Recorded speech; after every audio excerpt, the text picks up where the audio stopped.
माहिती आहे. मला आज आमचा काय कॉन्टॅक्ट झाला नाही. ते असेल तर गृह मंत्रालयाला सांगू, मात्र ते खूप गंभीर घ्यावं लागणार. नसता ते देशमुख कुटुंबाच्या परिवाराला पुऱ्या धोका होऊ शकतो. पूर्ण कुटुंब त्यांच्या जीवावर बेतू शकतं. ते रात्री हल्ला करून मारून टाकू शकते. त्याला हे होऊ शकतं. हे गृह मंत्रालयाने गंभीरतेने घेणं खूप गरजेचं आहे.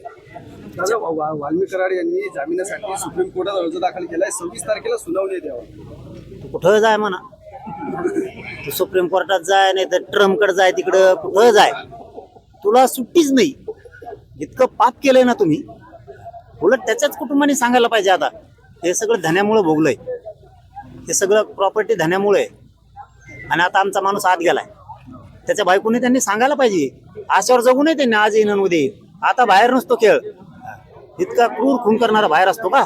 आणि सरकार टिकल का? त्याला जर जामीन झाले ना, सरकार पडलं त्या दिवशी. चल, धन्यवाद.